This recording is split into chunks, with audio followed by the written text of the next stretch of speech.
Hey everybody, thank you for clicking on this video. I appreciate your support. If you haven't already subscribed, please consider doing so.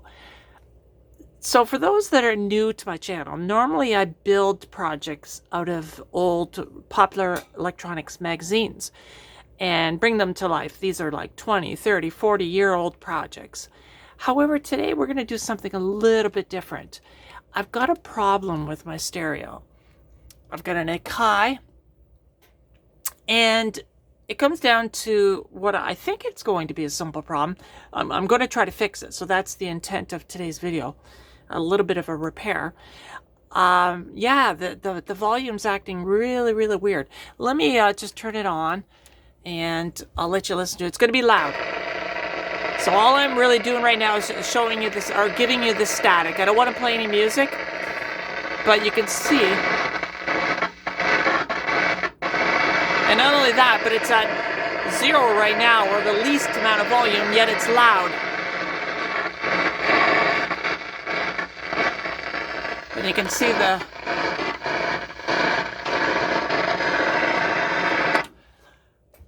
So that's the problem.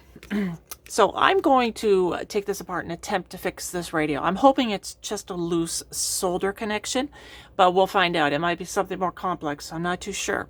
So anyway, if you're interested in that, please hang on and I'll get to the next part where I'll have the stereo on the bench and I'll have the cover off of it. We could take a look inside. All right, so I'll bring you back in very shortly. Okay, so I have the cover off on the bottom and the top. So right now it's upside down. And the good news is I'm able to reach the soldering joints for the main volume control. So that's good news. And there is this cable that goes from this board over to this board. I buzzed the cable out. It's fine. However, I still get the problem still exists, but when I press on the board or these particular wires, I get that I get the problem, right, where the volume control isn't working. Let me demonstrate.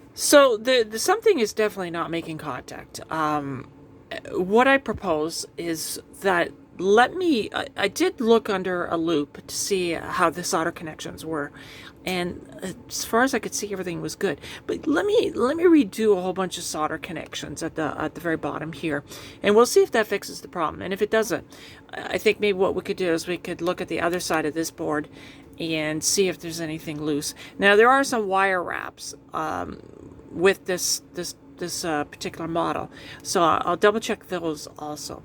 All right, let me get back to you. I'll resolder some of the connections on this side and we'll get right back to you.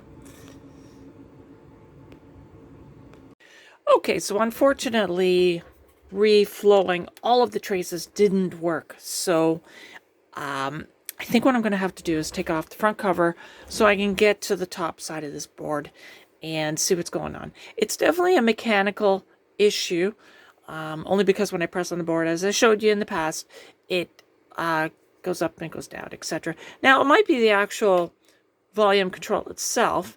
It's a possibility, but we need to go on the other side to take a look to see what's going on. Anyway, let me take it all apart and I'll bring you right back in.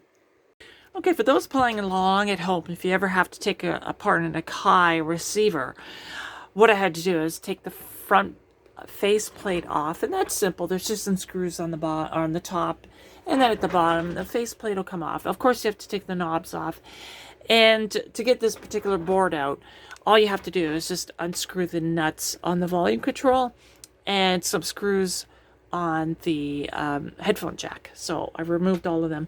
And by the way, if I'm not sponsored at all whatsoever, but I bought these rocket sockets, and it's essentially a nut driver, but they're made out of plastic, so they're very soft on your panel. A lot of, I think the guy that made these was a musician. So, you know, when you're taking off nuts from an amplifier or maybe a foot pedal or something like that, with maybe with a socket or a nut driver, it might scratch it. Anyway, I bought those and they're fantastic. I use them all the time.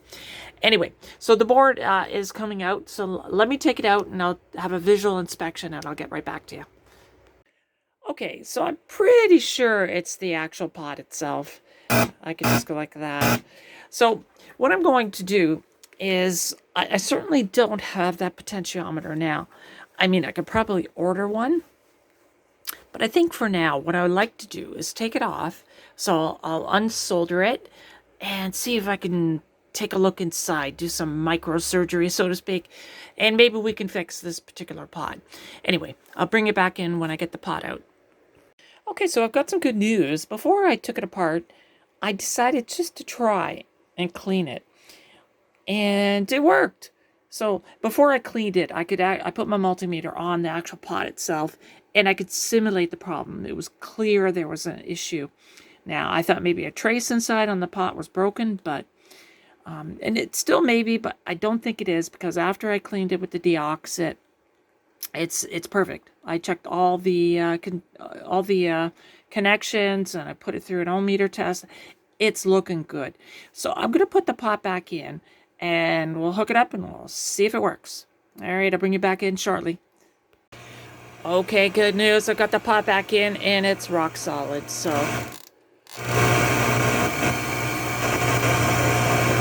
that's just interference. Don't worry about that. Okay, so that solved the problem. So I'll put it all back together, and I guess I'll bring you back in with the final test.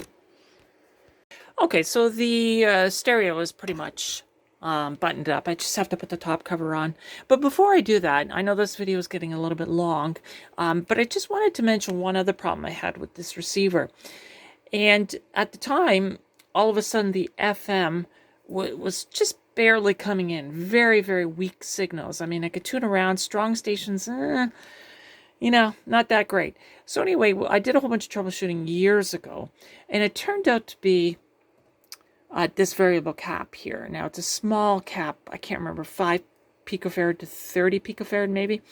And I replaced it, so that's the new one. However, it turned out I didn't need to replace that. All that had happened was I guess the capacitance inside the variable capacitor wasn't touching or something. It's almost like it needed to be cleaned. So all I could have done was just adjusted it, and it probably would have fixed it too. But so if you are having any FM receive problems on an Akai R40, that might be the problem. Just slightly touch it, just move it around, just make sure you put it in the right position or the exact same position it was in, and you should be okay. Anyway, that concludes this video. Thank you for watching. I really appreciate it. Like I've always said, if you haven't subscribed, please consider doing so. It'll help my channel out immensely. All right, bye for now.